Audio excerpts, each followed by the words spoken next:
Hi hello ನಮಸ್ಕಾರ ಸ್ನೇಹಿತರೆ. ಏನಪ್ಪ ಇದು ಏನಾಗ್ತದೆ ಅಂತ ಅನ್ಕೋತಿದ್ರೆ ಎಲ್ಲ ಕೂಡ ಉಲ್ಟಾ ಹೊಡಿತಿದೆಯಲ್ಲ.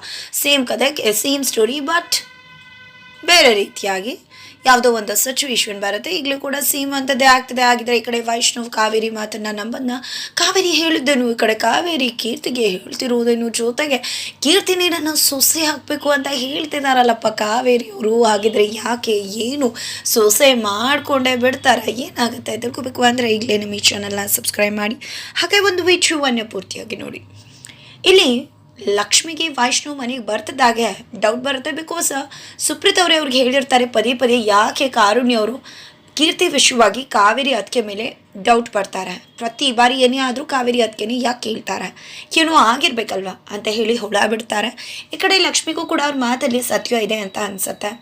ಅದ್ರ ಬಗ್ಗೆ ಯೋಚನೆ ಮಾಡ್ತಿರ್ತಾಳೆ. ಫೈನಲಿ ಕಾವೇರಿಯವರು ಬೆಡ್ಕಡಿಯಾಗಿ ಮನೆ ಕರ್ಕೊಂಡು ಬರ್ತಾನೆ ವೈಷ್ಣು. ನಂತರ ಈ ಕಡೆ ವೈಶ್ ಜೊತೆ ಲಕ್ಷ್ಮಿ ನೋಡಿ, ಯಾವಾಗಲೂ ಕೂಡ ಕೀರ್ತಿಯವ್ರು ಏನೇ ಮಾಡಿದ್ರು ಕೂಡ ಕಾರುಣ್ಯ ಆಂಟಿ ಬಂದು ಕಾವೇರಿ ಅತ್ತೆನೇ ಪ್ರಶ್ನೆ ಮಾಡ್ತಾರೆ ಅಂದರೆ ಏನು, ಅದರ ಅರ್ಥ ಏನು ತೋರಿಸುತ್ತೆ? ಕಾವೇರಿ ಅತ್ತೆಯಿಂದ ಕೀರ್ತಿಯವ್ರು ಏನೋ ಆಸೆ ಫಲಿಸದೇ ಇರಬಹುದು, ಕೀರ್ತಿಯವರಿಂದ ಅವ್ರು ಏನೋ ಕಿತ್ಕೊಂಡಿರಬಹುದು, ಆ ಕೀರ್ತಿಯವ್ರು ಬೇಕಾಗಿರೋದನ್ನು ಅವ್ರು ಮಾಡದೇ ಇರಬಹುದು. ಅದಕ್ಕೋಸ್ಕರನೇ ಪ್ರತಿ ಬಾರಿ ಕೀರ್ತಿಯವರು ಅತ್ತೆ ಮೇಲೆ ಕೋಪ ಮಾಡ್ಕೋತಾರೆ. ಈ ಕಡೆ ಕೀರ್ತಿಯವ್ರಿಗೇನಾದರೂ ಆದರೆ ಕಾರುಣ್ಯ ಆಂಟಿ ಬಂದು ಕಾವೇರಿ ಅವ್ರ ಅತ್ತೆನೇ ಕೇಳ್ತಾರೆ. ಇದನ್ನೆಲ್ಲ ನೋಡ್ತಿದ್ರೆ ನಿಮ್ಗೆ ಅನ್ನಿಸ್ತಿಲ್ವಾ ಏನೋ ಇದೆ ಅಂತ ಅಂತ ಕೇಳ್ತಿದ್ದಾಗೆ ಇಲ್ಲ. ನಾನು ಯಾವುದೇ ಕಾರಣಕ್ಕೂ ನನ್ನ ಅಮ್ಮನ ಮೇಲೆ ಡೌಟ್ ಪಡೋದಿಲ್ಲ. ನನ್ನ ಅಮ್ಮನ ನಂಬ್ತೀನಿ ಅಂತ ವೈಷ್ಣವ್ ಹೋಗ್ತಾನೆ. ಇದು ಎಲ್ಲವನ್ನ ಕೂಡ ಕಿರ್ಚಾಡೋದನ್ನು ಸುಪ್ರೀತ್ ಅವ್ರು ಕೇಳಿಸ್ಕೊಂಡು, ಏನು ವೈಶ್ ಕೂಗಾಡಿದ್ರೆ ಆಗ್ಬಿಡತ್ತಾ, ಅದೇ ಡೌಟ್ ನನಗೂ ಇದೆ. ನನಗೆ ಮಾತ್ರ ಅಲ್ಲ, ಪ್ರತಿಯೊಬ್ಬರು ನೋಡಿದವ್ರಿಗೂ ಅನಿಸುತ್ತೆ. ನಾನು ಕೂಡ ತುಂಬ ಬಾರಿ ಹೇಳಿದ್ದೀನಲ್ವ, ಅದಕ್ಕೆ ನಿನ್ನ ಮತ್ತು ಕೀರ್ತಿ ಮದುವೆ ವಿಷಯದಲ್ಲಿ ಏನೋ ಆಡಿದಾರೆ, ಏನೋ ನಡ್ತದೆ, ಅದಕ್ಕೆ ಕಾರಣ ಅದಕ್ಕೇನೆ ಇರಬಹುದು ಅಂತ. ನೀನು ಅದನ್ನು ಒಪ್ಕೊಂಡು ಸೈಲೆಂಟ್ ಆಗಿ ಬಾ, ಉತ್ತರ ಕೊಡೋಕ್ಕಾಗಲಿಲ್ಲ ಅಂದರೆ.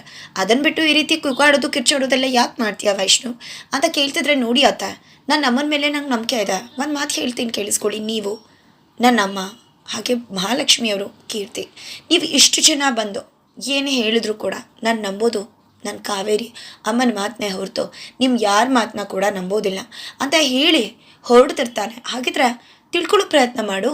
ಯಾಕೆ ಕೀರ್ತಿ ನಿನ್ನನ್ನು ಮದುವೆ ಆಗೋದೇನೋ ಬೇಡ ಅಂತ ಹೇಳಿದ್ರು? ಯಾಕೆ ಇವತ್ತು ನೀನು ಬೇಕು ಅಂತ ಹೇಳ್ತಿರೋ ಹುಡುಗಿ ಅವತ್ತು ಯಾಕೆ ಬೇಡ ಅಂದ್ಲು? ಅದನ್ನು ತಿಳ್ಕೊಬೇಕಲ್ವ ಕಾರಣ ಯಾರು ಅಂತ. ಅಂಥದ್ದಾಗ ನನಗೆ ಗೊತ್ತದೆ ಅದನ್ನೇ ಹೇಗೆ ತಿಳ್ಕೊಬೇಕು ಅಂತ. ಖಂಡಿತ ತಿಳ್ಕೊತೀನಿ ಅಂತ ವೈಷ್ಣವ್ ಹೇಳಿ ತನ್ನ ಅಮ್ಮನ ಹತ್ರ ಹೋಗ್ತಾನೆ. ಅಮ್ಮ, ನಿಮ್ಮ ಹತ್ರ ದಯವಿಟ್ಟು ಮಾತಾಡಬೇಕು, ನನಗೆ ಗೊತ್ತಾಗಿದೆ ನೀವು ತುಂಬಾ ಟಯರ್ಡ್ ಆಗಿದ್ದೀರಾ ಅಂತ, ಪ್ಲೀಸ್ ಒಳಗಡೆ ಬೇಡ, ಗಾರ್ಡನ್ ಏರಿಯಾದಲ್ಲಿ ಮಾತಾಡೋಣ ಅಂತ ಹೇಳಿ ಅಮ್ಮನ ಕರ್ಕೊಂಡು ಹೋಗ್ತಾನೆ. ನಂತರ ಅಲ್ಲಿ ಕೀರ್ತಿ ಕೂಡ ಕೇಳಿಸ್ಕೊತಿದ್ದಾಳೆ. ಈ ಕಡೆ ಅಮ್ಮ ಮಹಾಲಕ್ಷ್ಮಿಯವ್ರಿಗೆ ಒಂದು ಡೌಟ್ ಬಂದಿದೆ, ನಿನ್ನ ಮತ್ತು ಕೀರ್ತಿ ನಡುವೆ ಏನೂ ಆಗಿರ್ಬೋದು, ವಿನಾಕಾರಣ ಕಾರುಣ್ಯ ಆಂಟಿ ಈ ರೀತಿ ಬಂದು ನಿಮ್ಮ ಮೇಲೆ ಬ್ಲೇಮ್ ಮಾಡ್ತಾರೆ ಅಂದರೆ ಏನೂ ಇರತ್ತಲ್ವ, ಬೆಂಕಿ ಇಲ್ಲದೆ ಹೋಗಿ ಆಡಲ್ಲ ಅಂತ. ಅದೇ ರೀತಿ ಮಹಾಲಕ್ಷ್ಮಿ ಅವ್ರಿಗೆ ನಿಮ್ಮ ಮೇಲೆ ಡೌಟ್ ಬಂದಿದೆ ಅಮ್ಮ.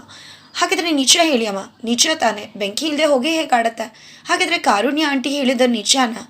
ಏನು ನಡೆದಿದೆ ನಿಮ್ಮ ಮತ್ತು ಕೀರ್ತಿ ನಡುವೆ ಅಂತ ವೈಷ್ಣವ್ ನೇರವಾಗಿ ಪ್ರಶ್ನೆ ಮಾಡ್ತಿದ್ದಾಗ ಈ ಕಡೆ ಕಾವೇರಿಯವರು ಕಿರ್ಚಾಡ್ತಿದ್ದಾರೆ.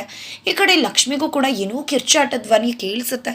ಹೌದು ವೈಶ್, ನಾನೇ ಪುಟ, ನಾನೇ ನಿನ್ನ ಮತ್ತು ಕೀರ್ತಿ ಮದುವೆ ನಿಲ್ಲಿಸಿದ್ದು. ನಾನೇ ನಿನ್ನ ಮತ್ತು ಲಕ್ಷ್ಮಿನ ಮದುವೆ ಮಾಡಬೇಕು ಅನ್ನೋ ಕಾರಣಕ್ಕೆ ನಿಮ್ಮಿಬ್ರು ನಡುವೆ ತಂದಿಟ್ಟು ಕೀರ್ತಿ ತಲೆ ಕೆಡಿಸಿ ಮದುವೆ ಸ್ಟಾಪ್ ಆಗುವಾಗ ಮಾಡಿದ್ದು. ಸತ್ಯ ಒಪ್ಕೋತಿದ್ದೀನಲ್ಲ ಅಂತದಾಗೆ ಈ ಕಡೆ ಕೀರ್ತಿಗೆ ಶಾಕ್ ಆಗುತ್ತೆ. ಬಟ್ ವೈಶ್ ಯಾವುದೇ ಕಾರಣಕ್ಕೂ ಅಮ್ಮ ನಿನ್ನ ಮಾತನ್ನು ನಂಬೋದಿಲ್ಲ. ನನಗೆ ಗೊತ್ತಿದೆ ನೀನು ತುಂಬ ಬೇಜಾರಲ್ಲಿ ಈ ಮಾತು ಹೇಳ್ತಿದ್ಯಾ ಅಂತ, ನನಗೆ ಡೌಟ್ ಇಲ್ಲಮ್ಮ. ಆದರೆ ಕೆಲವೊಂದು ಜನ ನಿನ್ನ ಮೇಲೆ ಡೌಟ್ ಪಡೋದು ಕ್ಲಿಯರ್ ಆಗಬೇಕು ಅಂತಷ್ಟೇ ನಾನು ಈ ರೀತಿ ಹೇಳಿದ್ದು ಅಂತ ಹೇಳ್ತಾರೆ. ನಂತರ ಈ ಕಡೆ ಕೀರ್ತಿಗೆ ಅವ್ರ ಅಮ್ಮ ಕೂಡ, ಏನು ನೀನು ನೋಡಿದ್ರೆ ಕಾವೇರಿ ನಿನ್ನ ಮದುವೆ ನಿಲ್ಸಿದ್ದು ಅಂತ ಹೇಳಿದೆ, ಬಟ್ ಅವಳು ನೋಡಿದ್ರೆ ನನ್ನ ಕಾರಣನೇ ಅಲ್ಲ ಅಂತ ಹೇಳಿಬಿಟ್ಲು. ಏನು ಮಾಡ್ಕೋತೀಯ ನೀನು? ಯಾರಿದ್ದಾರೆ ಅವಳು ನಿನ್ನ ಮದುವೆ ನಿಲ್ಸಿದ್ಲು ಅಂತ ಹೇಳೋದಕ್ಕೆ ನಿನ್ನ ಪರ ಅಂತ ಕೇಳ್ತಿದ್ದಾಗೆ ಕೀರ್ತಿಗೆ ಸಿಟ್ಟು ಬಂದಿರುತ್ತೆ. ಹಾಗಾಗಿ ಕೀರ್ತಿ ಅದನ್ನು ಪ್ರಶ್ನೆ ಮಾಡಲೇಬೇಕು, ಕಾವೇರಿ ಆಂಟಿ ಹತ್ರ ಉತ್ತರ ಪಡ್ಕೊಳ್ಳೇಬೇಕು ಅಂತ ಮನೆಗೆ ಬರ್ತಾಳೆ. ಈ ಕಡೆ ಕಾವೇರಿ ಅವರಂತೂ ಎಲ್ಲಿಂದ ಎಂಥ ತಪ್ಪು ಮಾಡಿದೆ ಅಕ್ಕನ ಮಾತು ಕೇಳಿಕೊಂಡು, ತಪ್ಪು ಮಾಡಿಬಿಟ್ಟೆ ನಾನು ಈ ಲಕ್ಷ್ಮಿನ ಪಾಪದವಳು ಅಂತ ಮನೆ ಕರ್ಕೊಂಡು ಬಂದು ಒಳ್ಳೆ ಸಿಮ್ಮೇಣಿ ಆಡ್ದಂಗೆ ಆಡ್ತಾಳೆ. ಎಲ್ಲನೂ ಕೂಡ ಧೈರ್ಯವಾಗಿ ಮುಜುಗರ ಇಲ್ಲದೆ ಏನು ರಪ್ಪಬೇಕು ಅಂತ ಎದುರುಗಡೆನೆ ಮಾತಾಡಿ ನೇರವಾಗಿ ಇಟ್ಬಿಡ್ತಾಳೆ. ಆದರೆ ಕೀರ್ತಿನೇ ಎಷ್ಟೋ ವಾಸಿಯಾಗಿತ್ತು. ಕೀರ್ತಿನೇ ಮದುವೆ ಮಾಡ್ಕೊಂಡಿದ್ರೆ ಅವಳು ಬ್ರೈನ್ ವಾಶ್ ಮಾಡಿ ಮ್ಯಾನ್ಪುಲೇಟ್ ಮಾಡಿ ನನ್ನ ಕೆಲಸ ಮಾಡ್ಕೋಬೋದಿತ್ತು. ಆದರೆ ಈ ಲಕ್ಷ್ಮಿ ಹತ್ರ ಏನೂ ಕೂಡ ನಡೆಯೋದಿಲ್ಲ. ಯಾವುದೇ ಮುಚ್ಚುಮರೆ ನಾಟಕ ಪೂಸಿ ಏನೂ ವರ್ಕೌಟ್ ಆಗಲ್ಲ. ಅವಳಿಗೆ ಎಲ್ಲವೂ ಕೂಡ ಸರಿಯಾಗಿ ಗೊತ್ತದೆ, ಏನು ಮಾಡಬೇಕು ಅದನ್ನೇ ಮಾಡ್ತಾಳೆ. ಈ ಅಕ್ಕನ ಮಾತು ಕೇಳಿ ನನ್ನ ಜೀವನನ ನಾನೇ ಹಾಳು ಮಾಡ್ಕೊಂಡ್ಬಿಟ್ಟೆ ಅಂತ ಅನ್ಕೋತಿದ್ದಾಗೆ ಕೀರ್ತಿ ಎಂಟ್ರಿ ಕೊಡ್ತಾಳೆ. ಏನು ಆಂಟಿ ಏನು ಮಾತಾಡಿದ್ರಿ ನೀವು? ವೈಷ್ಣವ್ ಮುಂದೆ ಓಕೆ ನೀವು ನನ್ನ ಮದುವೆ ನಿಲ್ಲಕ್ಕೆ ಯಾವುದೇ ಕಾರಣಕ್ಕೂ ಕಾರಣ ಅಲ್ಲ ನೀವು ಅಂತ ಹೇಳ್ಕೊಳ್ಳಿ ಸರಿ. ಬಟ್ ಅಮ್ಮನ ಮುಂದೆ ಯಾಕೆ ಸುಳ್ಳು ಹೇಳಿದ್ರ? ನಮ್ಮಮ್ಮ ನನ್ನನ್ನು ಹೇಳ್ತಿದ್ದಾರೆ ಗೊತ್ತಾ? ನೀವೇ ತಾನೆ ನನ್ನ ಮತ್ತೆ ವೈಶ್ ಮದುವೆ ನಿಲ್ಸಿದ್ದು ಅಂತ ಹೇಳ್ತಿದ್ದಾಗೆ ಏನು ಮಾತಾಡ್ತಿದ್ಯಾ ಕೀರ್ತಿ? ಆ ವಿಷಯ ಎಲ್ಲರಿಗೂ ಗೊತ್ತಾಗ್ಲಿ ಅಂತ ಹೇಳಬೇಕಿತ್ತ ಅಂದಾಗ ಮಾತಾಡ್ಬೇಡಿ ಆಂಟಿ. ಸುಮ್ಮನೆ ವಿನಾಕಾರಣ ಏನೇನೋ ಎಲ್ಲ ಯೋಚನೆ ಮಾಡಿ ಮಾತಾಡ್ತಿದ್ದೀನಿ. ನೀವು ಅಮ್ಮನ ಹತ್ರ ಅದನ್ನು ಹೇಳೋ ಅವಶ್ಯಕತೆ ಇರಲಿಲ್ಲ. ಒಂದು ಮಾತು ಹೇಳ್ತೀನಿ ಕೇಳಿಸ್ಕೊಳ್ಳಿ. ನೀವು ವೈಷ್ಣ ನನಗೆ ಮದುವೆ ಮಾಡಿಸ್ತೀರೋ ಇಲ್ವೋ ಅದನ್ನು ಕ್ಲಿಯರ್ ಕಟ್ಟಾಗಿ ಹೇಳಿ. ಇಲ್ಲಾಂದರೆ ನಾನು ಹೋಗಿ ವೈಶ್ಗೆ ಎಲ್ಲನೂ ಹೇಳ್ಬಿಡ್ತೀನಿ ಅಂದಾಗ ಹೌದಾ ಸರಿ ಆಯಿತು ಹೋಗು. ವೈಶ್ ಇವತ್ತು ಮಹಾಲಕ್ಷ್ಮಿನ ಬಿಟ್ಟರೆ ಯಾರ ಮಾತನ್ನು ನಂಬೋ ಪರಿಸ್ಥಿತಿ ಇಲ್ಲೆಲ್ಲ.